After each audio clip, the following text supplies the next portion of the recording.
wika ng Panginoon. Sa ating sariwain, pagliligtas niya sa atin. Sa ating sariwain, pagliligtas niya sa atin.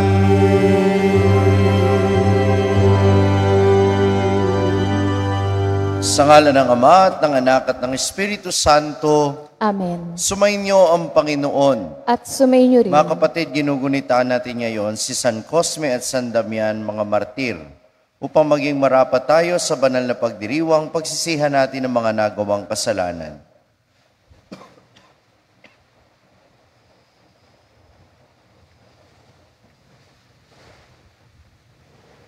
Isinugong tagapagpagaling ng mga nagsisisi, Panginoon, kaawaan mo kami. Panginoon, kaawaan mo kami. Dumating na tagapag-anyaya para makasalanay magsisi, Kristo, kaawaan mo kami. Kristo, kaawaan mo kami. Nakalukluka sa kanan ng Ama para ipamagitan kami, Panginoon, kaawaan mo kami. Panginoon, kaawaan mo kami. Kaawaan tayo ng makapangyarihan Diyos, patawarin tayo sa ating mga kasalanan at patnubayan tayo sa buhay na walang hanggan. Amen. Manalangin tayo.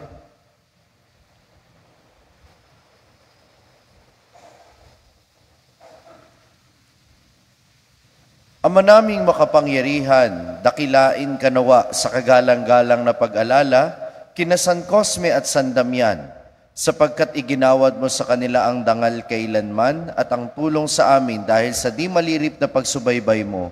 Sa pamamagitan ni Hesukristo kasama ng Espiritu Santo, magpasawalang hanggan. Amen. Tayo po ngayon ay nasa unang bahagi ng ating pagdiriwang, ang liturhiya ng salita ng Diyos.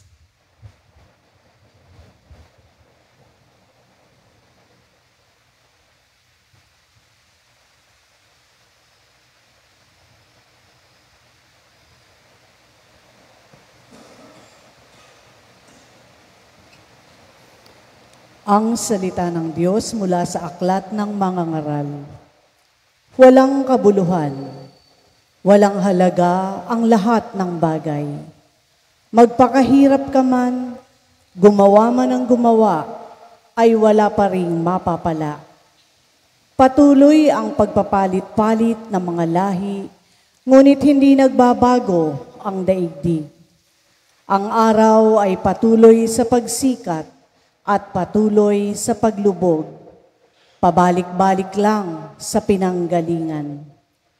Ang hangin ay umiihip patungong timog, papuntang hilaga, habang araw na paikot-ikot. Lahat ng tubig ay umuuwi sa dagat, ngunit di ito napupuno. Ang tubig ay bumabalik sa batis na pinagmulan, upang muling umagos patungong karagatan. Ang lahat ng bagay ay nakababagot. Hindi makakayang ipaliwanag. Walang sawa ang paningin ng tao. Walang tigil ang kanyang pakinig. Ang naganap noon ay nangyayari ngayon. Paulit-ulit lamang ang mga pangyayari. Walang bagong pangyayari sa ibabaw ng daigdig. Ang sabi ng iba, "Hali kayo, ito'y bago." Ngunit naganap na yaon nang di pa tayo tao. Di na maaala-ala ang mga nauna at ang nangyayari ngayon ay malilimutan din sa hinaharap. Ang salita ng Diyos. Salamat sa Diyos. Tugon sa Salmo, Poon aming kang tahanan, noon, ngayon at kailanman, tayo pong lahat, poon aming kang tahanan, noon, ngayon at kailanman. Yaong taong nilikha mo'y bumalik sa alabok, sa lupa ay nagbabalik kapag iyong iniutos. Ang 1,000 mga taon ay parabang isang araw. Sa mata mo, Panginoon, isang kisap mata lamang, isang saglit sa magdamag na ito ay dumaraan. Poon aming kang tahanan, noon, ngayon at kailanman. Mga tao'y pumapanaw na para mong winawalis. Parang damo sa umagang tumubo sa panaginip. Parang damong tumutubo na may taglay na bulaklak. Kung gumabi nalalantat, bulaklak ay nalalagas. Poon aming kang tahanan, noon, ngayon at kailanman. Yamang itong buhay nami maikli lang na panahon, itanim sa isip namin upang kami ay dumunong. Hanggang kailan magtitiis na magdusa, Panginoon, kaming iyong mga lingkod na naghihirap ngayon. Poon aming kang tahanan, noon, ngayon at kailanman. Kung umagay ipadama, yaong wagas mong pag-ibig, at sa buong buhay nami may galak ang aming awit. Panginoon naming Diyos, kami sana'y pagpalain. Magtagumpay sana kami sa anumang aming gawin. Poon aming kang tahanan, noon, ngayon at kailanman. Tayo po ay magbigay galang sa mabuting balita ng Panginoon.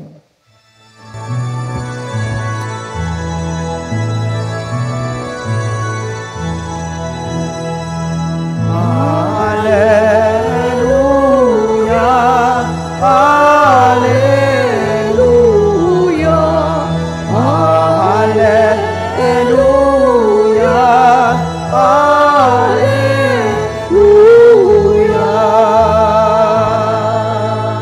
Sumainyo ang Panginoon. At sumainyo rin. Ang mabuting balita ng Panginoon ayon kay San Lucas. Papuri sa iyo, Panginoon. Noong panahong iyon, nabalitaan ni Herodes na tetrarka ng Galilea ang lahat ng ginagawa ni Jesus. Nagulo ang kanyang isip sapagkat may nagsabing muling binuhay si Juan Bautista. May nagsasabi namang lumitaw si Elias at may nagsasabi pang muling nabuhay ang isa sa mga propeta noong una. Kaya't ang sabi ni Herodes, pinapugutan ko si Juan, ngunit sino ang nababalitang ito? Marami akong naririnig tungkol sa kanya. At pinagsikapan niyang makita si Jesus. Ang mabuting balita ng Panginoon. Pinupuri ka namin, Panginoong Heso Kristo. Magandang umaga po sa inyong lahat. Takot ho ba kayo sa multo? Takot ho ba kayo sa multo? Sino yung nandiyan sa tabi nyo? Ay, hindi pala. Ang multo, sabi po ng mga exorcist, hindi naman ho yan totoong mga kaluluwa ng tao. Dahil ang kaluluwa ng tao, pag namatay ang tao, ang kanyang kaluluwa ay pwedeng maghintay sa purgatorio o kaya ay dumiretso sa langit. O kung ang taong ito ay ayaw talaga niya sa Diyos at habang buhay niyang tinalikuran ng Diyos, sa impyerno. Pero walang kaluluwang palaboy na magpapakita. Ano yung multo na nakikita? Di umano. Yan po'y aparisyon daw ng demonyo na gustong takutin ang tao. At mas nakakatakot naman talaga yon na hindi naman pala kaluluwa ng tao ay nakikita natin, kundi demonyo na nagpapanggap lamang. Pero alam nyo, may mas nakakatakot pa dyan. Tanong nyo sa akin, ano? Yung mga multo ng kahapon. Mga multo ng katotohanan hindi mo hinarap, mga multo ng kasalanan mo na hindi mo pinanagutan. Dahil ang multong iyan, kahit natutulog ka, kung minsay mapapanaginipan mo. Ang mga multo ng kahapon, kahit gusto mo nang kalimutan, darating ang panahon, sasalubungin ka at hindi mo na po pwedeng takasan. Minamahal kong mga kapatid, ito ang multo ni Herodes na sa ebanghelyo natin ngayon ay gumugulo sa kanya. Ang multo ng ginawa niyang krimen ng pagpatay kay Juan Bautista. Ang multo ng hindi niya pakikinig sa salita ng Diyos at hindi niya pagtugon sa panawagan na magbagong buhay. Muli niya itong naalala, muli itong gumugulo sa kanya, sapagkat ang mensahe ni Juan Bautista ay mensahe ding ipinapahayag ni Jesus, talikuran ng kasalanan at magbagong buhay. Sumunod sa mabuting balita. At ang dahilan, kaya naguguluhan si Herodes, dahil kahit nawala naman na si Juan Bautista na gumugulo sa kanyang konsensya, si Jesus na pareho lang din ang mensahe, ngayon nagbabalik yung pagkabagabag sa kanyang kalooban. Kaya nga ito yung uulitin ko, hindi nyo matatakasan ang katotohanan. Ano yung sabi sa Ebanghelyo nung isang araw? Walang lihim na hindi nabubunyag. Kaya yung mga lihim na pilit ninyong tinakasan noon, bago kayo mamatay o kahit sa oras ng kamatayan, lahat ng iyan, kung hindi ninyo hinarap, kailangan ninyong harapin at panagutan. At kahit sa harap ng Panginoon, kahit wala na kayo sa mundong ito, lahat ng iyan, kahit hindi nakita ng ibang tao, kahit pinilit mong kalimutan, lahat ng iyan, pananagutan mo sa Panginoon. Kaya ano ang panawagan sa atin? Hanggat may buhay, may pag-asa. Pag-asa na harapin ang katotohanan, pag-asa na pagsisihan kung may kasalanan ka na dapat na panagutan. Dahil ang lahat ng ito, hindi mo matatakasan. Pwedeng hindi malaman ng ibang tao, pwedeng hindi mahayag sa mundo, pero bandang huli, kahit ikaw lang ang nakakaalam, wag mong kalimutan na alam din ito ng Diyos. At kung hindi mo man ito panagutan sa mundong ito, pananagutan mo yan sa kabila. At hindi lang yan tungkol sa mga bagay na kasalanan ginawa mo. Ito'y tungkol din sa mga bagay na mabuti na dapat ay ginawa mo, pero hindi mo ginawa. Kaya magandang paalala sa atin ngayon ng mga santo na sina San Cosme at Damian. Sila po'y magkapatid, kambal na magkapatid, na ang buong buhay nila'y inilaan nila sa pagtulong sa mga nangangailangan bilang mga doktor. Sinasabi na noong panahon na wala pang teknolohiya, ay successfully nakapag-transplant po sila ng binti para sa isang tao na naaagnas na yung binti. Pinalitan po nila ng binti ng isang taong kamamatay pa lang. Syempre, nung panahon na yun, wala pa yung technology ng transplant. Imposible yun. Kaya po ito'y milagroso. Pero ano ang mas malalim na milagro doon? Na sila, ginagawa nila ito nang walang hinihintay na kapalit. Gumagawa sila ng mabuti bilang mga Kristiyano kahit sa mga pagano, kahit sa mga hindi sumasampalataya kay Kristo. Ginawa nila yung dapat nilang gawin kahit hindi ito madali sa panahon na inuusig ang mga Kristiyano.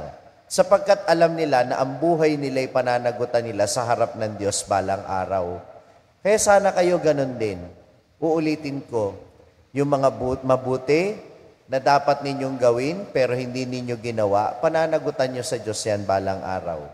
O kaya, yung mga masamang ginawa ninyo, na akala ninyo hindi alam ng ibang tao, alam ng Diyos yan at pananagutan nyo sa Kanya yan. At yung mga kasalanan na ayaw ninyong aminin, mga kasalanan na ayaw ninyong talikuran, at yung panawagan ng Diyos na magbagong buhay na hindi ninyo pinapansin, balang araw magmumulto yan at hindi ninyo matatakasan. Ano? Takot ba kayo sa multo? Mas nakatatakot sa multo na nakikita ng mata, ang multo na bumabagabag sa puso. Amen. San Cosme at San Damian, ipanalangin ninyo kami.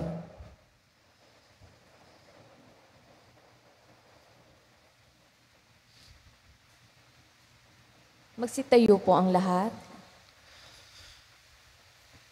Ang pananampalataya natin, alam natin na napakaraming kasamaan sa mundo. Sa pamamagitan ng kamatayan at muling pagkabuhay, nagapi ni Jesus ang kamatayan at kasamaan. Manalangin tayo sa Ama upang magwagi ang kabutihan. Panginoon, dinggin mo ang aming panalangin. Panginoon, dinggin mo ang aming panalangin.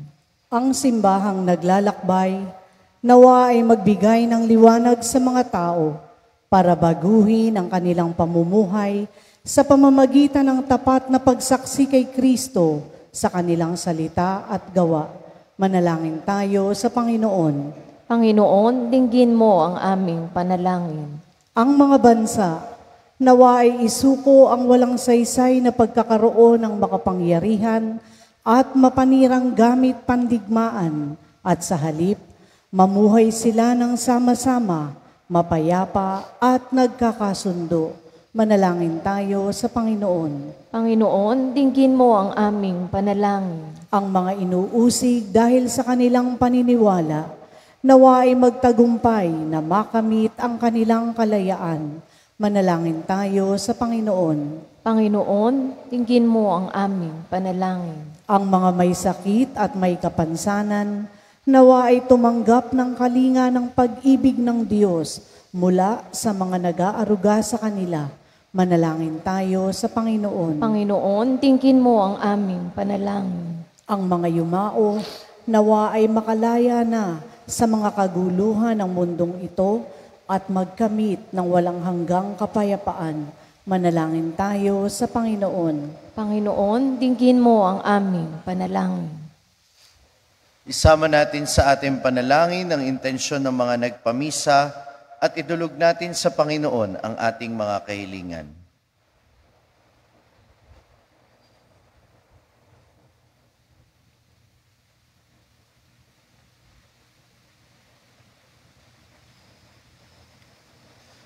Ama naming Diyos, patuloy mo kaming hilumin sa lahat ng kasamaan at hayaan mo na ang iyong kabutihan ay patuloy na magliwanag sa amin sa kapangyarihan ni Jesucristo na aming Panginoon. Amen. Tayo po ngayon ay nasa ikalawang bahagi ng ating pagdiriwang, ang liturhiya ng Eucharistia.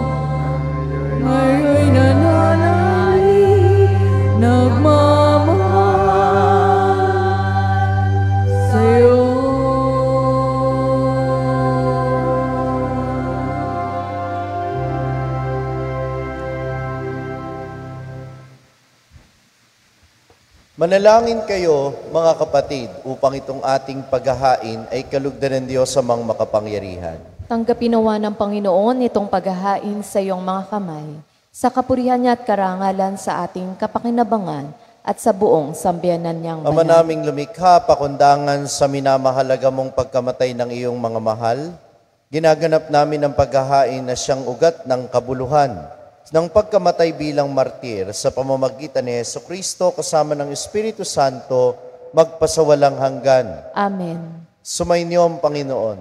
At sumainyo Itaas sa rin, Diyos ang inyong puso at diwa.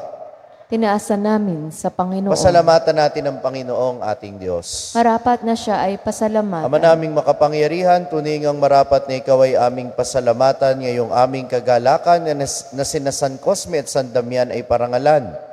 Sila'y kapanalig naming may paninindigan na ikaw ay ipahayag kahit sila'y mamatay, sapagkat minarapat mong kanilang matularan ang anak mong naghain ng sariling buhay. Tulad ng naganap sa iyong anak, ang dugo ng mga martir ay dumanak hindi dahil sa katatagang likas, kundi dahil sa bigay mong lakas. Kaya kaisa ng mga anghel na nagsisiawit ng papuri sa iyo ng walang humpay sa kalangitan, kami ay nagbubunyi sa iyong kadakilaan. Santo, Santo, Santo ang Panginoong Diyos na mga hukbo. Napupuno ang langit at lupa ng kadakilaan mo, o sana sa kaitasan. Pinagpala ang naparirito sa ngalan ng Panginoon, o sana sa kaitasan. Magsiluhod po ang lahat. Ama naming banal, ikaw ang bukal ng tanang kabanalan, kaya't sa pamamagitan ng iyong Espiritu, gawin mong banal ang mga kaloob na ito upang para sa amin ay maging katawan at dugo ng aming Panginoong Hesukristo. Bago niya pinagtiis ang kusang loob na maging handog, hinawakan niya ang tinapay, pinasalamatan kaniya. Pinaghati-hati niya yon, iniabot sa kanyang mga alagad at sinabi, "Tanggapin ninyong lahat ito at kanin, ito ang aking katawan na ihahandog para sa inyo."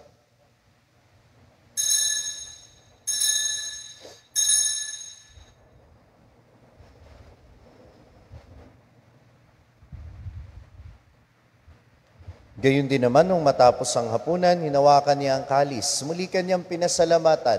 Iniabot niya ang kalis sa kanyang mga alagad at sinabi, "Tanggapin ninyong lahat ito at inumin. Ito ang kalis ng aking dugo, ng bago at walang hanggang tipan. Ang aking dugo na ibubuhos para sa inyo at para sa lahat, sa ikapagpapatawad ng mga kasalanan. Gawin ninyo ito sa pag-alala sa akin."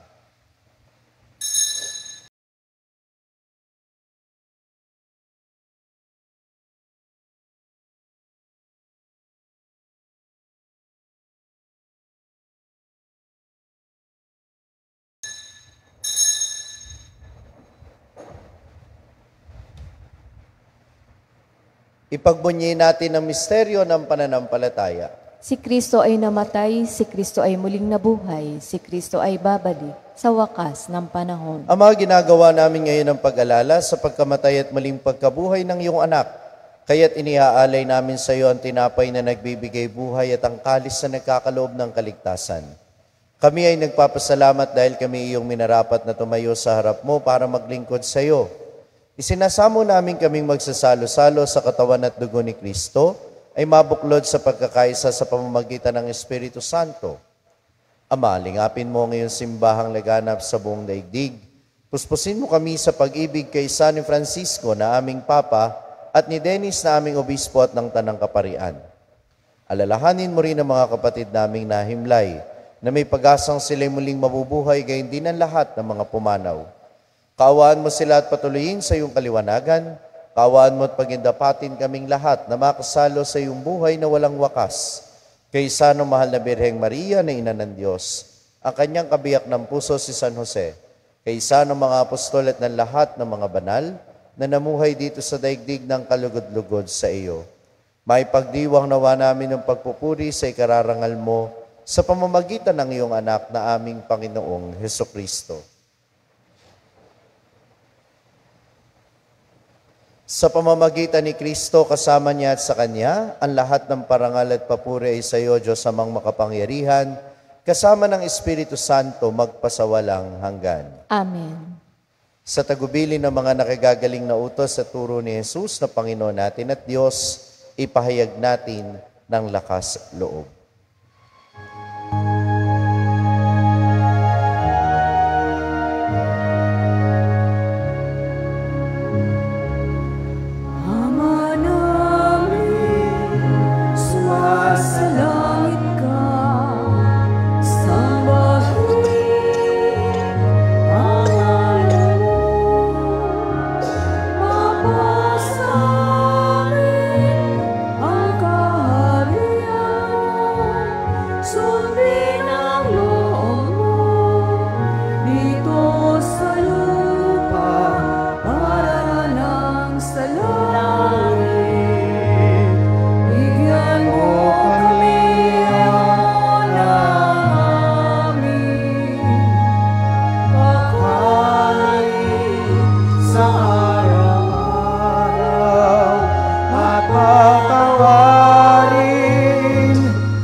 Nakakasala sa amin at huwag mo kami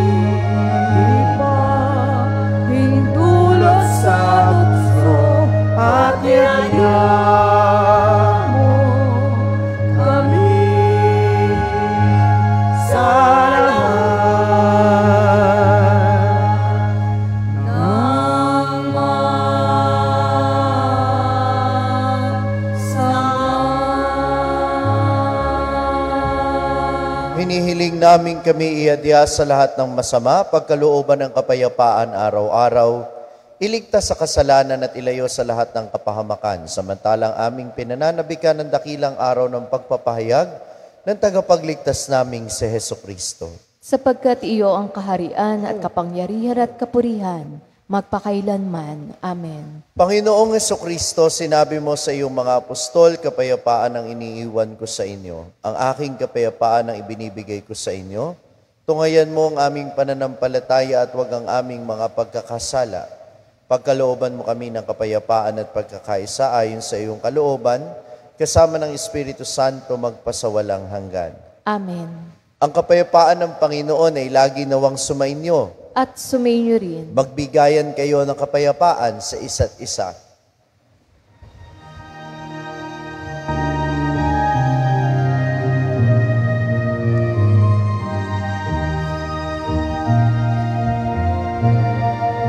Kordero ng Diyos na nag-aalis ng mga kasalanan ng sanlibutan. Maawa ka sa amin. Kordero ng Diyos na nag-aalis ng mga kasalanan ng sanlibutan. Maawa ka sa amin. Agnus Dei qui nobis, peccata mundi, dona nobis pacem, dona nobis pacem, dona nobis pacem.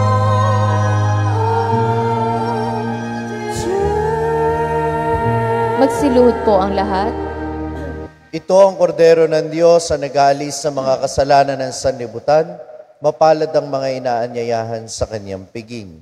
Panginoon, hindi ako karapat-dapat na magpatuloy sa iyo. Ngunit sa isang salita mo lamang ay gagaling na ako.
Magsitayo na po ang lahat. Manalangin tayo. Ama naming mapagmahal, panatilihin mo sa amin ang iyong kaloob at ang tinanggap naming iyong bigay ngayong ginugunita ang mga martir na sina San Cosme at San Damian ay magdulot nawa sa amin ng kagalingan at kapayapaan sa pamamagitan ni Hesukristo kasama ng Espiritu Santo magpasawalang hanggan. Amen. Pagkatapos ng misa, maaari pong lumapit ang mga humihiling ng pagbabasbas, lalo na para sa kanilang anibersaryo ng kasal at kanilang kaarawan, at gayon din ang mga nais magkumpisal. Pumunta lamang po sa may sakristi sa gawing kanan ng ating simbahan. Sumainyo ang Panginoon. At sumainyo Pagpalain din. kayong lahat ng makapangyarihan Diyos, Ama at Anak at Espiritu Santo. Amen. Tapos na ang ating pagdiriwang, humayo kayo sa kapayapaan ni Kristo. Salamat sa Diyos.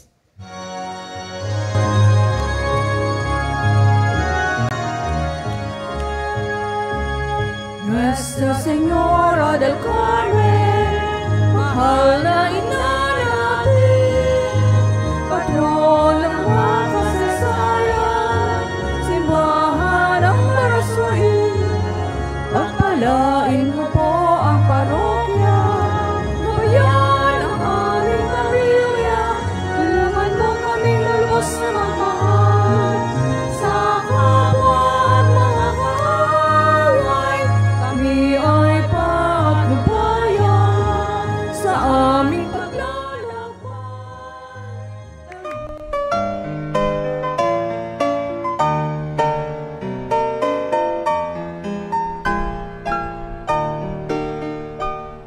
Nuestro Padre Jesús Nazareno, sinasamba ka namin, pinipintuho ka namin, aral mo ang aming buhay at kaligtasan.